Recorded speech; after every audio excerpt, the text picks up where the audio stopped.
Hi guys, welcome back to another video from Car Help For You. So in today's video, as you can see there, we're working on a Ford, and this car in particular is a 2014 plate Ford Fiesta. And the issue with this car is when we're locking the car using the key, which obviously activates the immobiliser to lock the car and the security system. Sorry. So what the issue is the alarms are going off throughout random times throughout the day and the night. And that is due to the car thinking it's still open. Now, it is a very common fault on these cars, and the fault itself lies right here.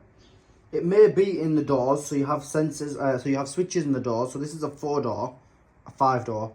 It's got switches in the 4 doors of itself, and it's got a switch in the boot, and it's got a sensor just here. So what it is this is a new part here. If I just show you on the new part, what it is it's this part here that actually fails. What you can do is you can clean the plug where this goes into, and actually try and clean this by just spraying like some D40 or GT85, or I think it's GT86, I can't remember off the top of my head. But you can spray one of them two into there, and it does sometimes clean it. So this customer did do that, and it did get rid of their fault for a few days, and then the fault came back once dust and stuff got back into the sensor. So cars coming to us to get this part changed. Now, this is an original Ford part, and it was purchased around about, I think, £60 in the UK. So it was from the Ford dealership.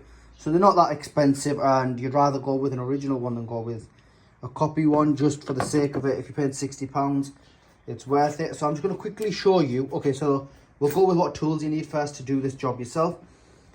You need 2 ratchets, or even 1 ratchet, because you can just exchange it over, and an extendable bit, and a few sockets. So the socket you need is one like this. So you may have better ones, or you might want to use spanners, it's up to you, but it just makes it faster if you use a socket. So we've got one here which is an 8mm.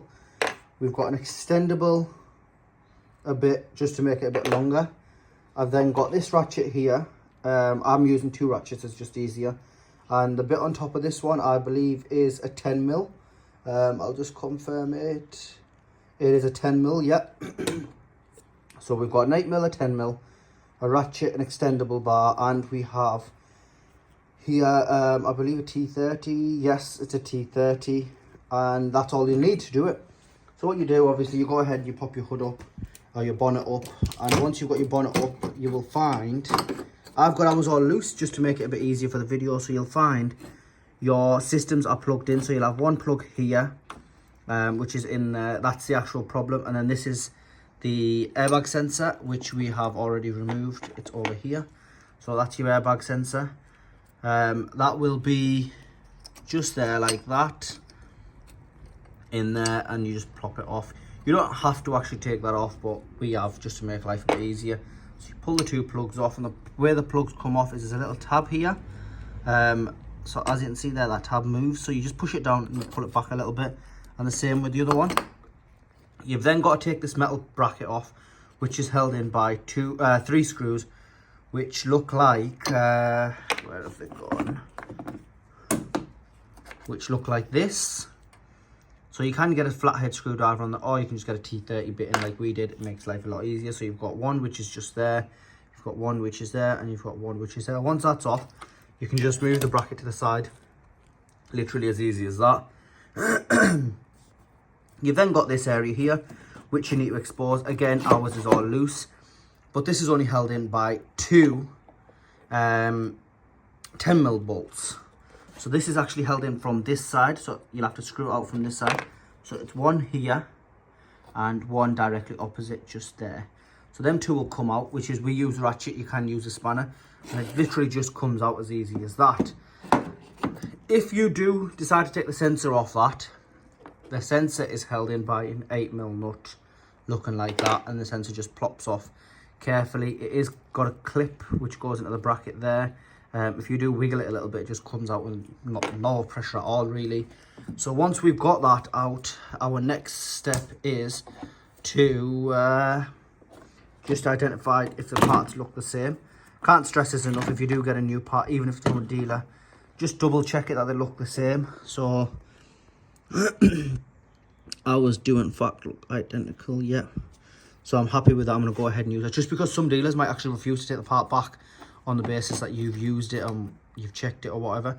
So what we need to do is we need to pop this cable out of here, which is easier said than done one-handed. And what's mad is I do see some TikTokers and that are doing car videos and they're doing it one-handed, and they've got more strength than me, I tell them that. But that's out there, and all I did was just to pop it like that. Once you've got that out, you want to get the bottom of the wire out, which is just there. And the way that'll come out is, it'll just, you push it in like that, and then there's like a little, my bad, I wasn't even on it. So it's sat there like that to start with. All you do is you push the wire in a little bit, and then you just try and get it out of this. There's like a little hole in it, so like that. And that is this part completely free. Put this part to the side.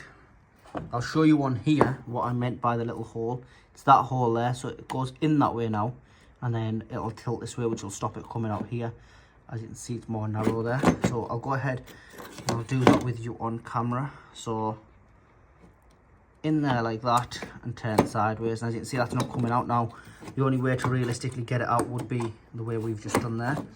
Now this needs to clip back into there, so you just push it forward and push it in. I'm just going to put the camera down just so I can quickly push that in, just because I thought I'd be able to do it one-handed, and it doesn't seem like I will be able to do it one-handed.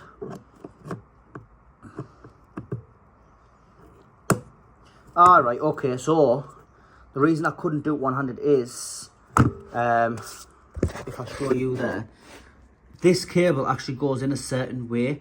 When you look at the groove inside of there, one side's a bit skinnier, so you push the skinnier side in rather than the round side, which makes it a bit more easier. And then literally all you've got to do is just sit this down, and as you can see, that's sat down there now.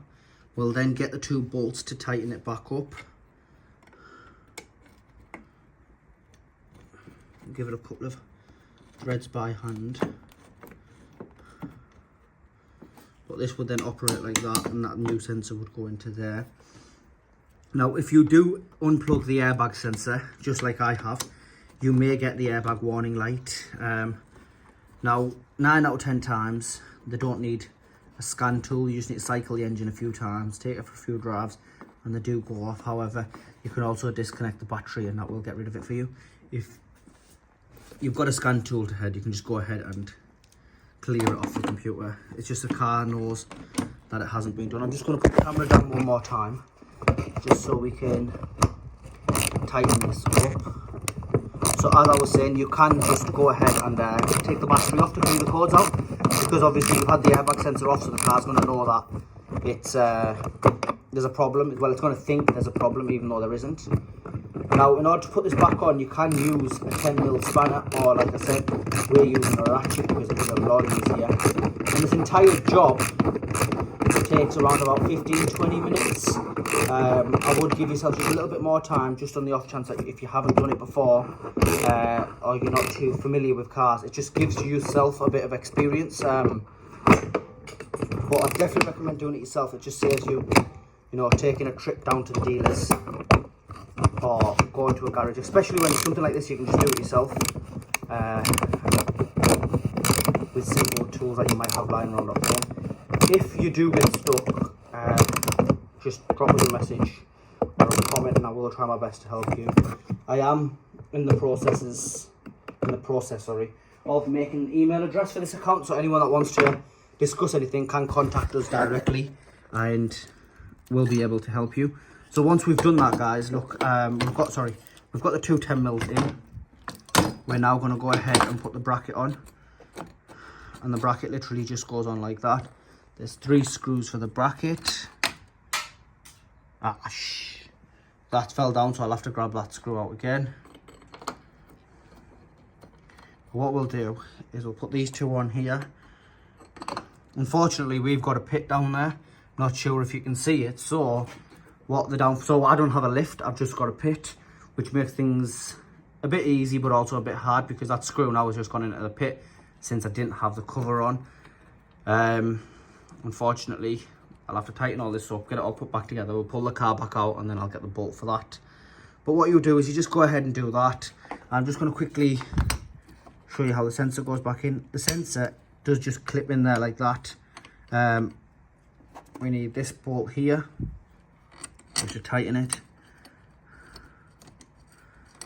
And that will tighten onto there and it will pull the sensor in. As you can see, without the bolt, the sensor does have quite a lot of play. So you do have that extra leeway that you need. This will go into there. This will go into there. This will go back into the sensor underneath there. And we'll just test everything over after I put that bolt in. And everything will be good to go. So guys, if you do get stuck or you do need any help, just put it in the comments and I'll try my best to help you. Anyway guys, please like, share and subscribe. Thank you.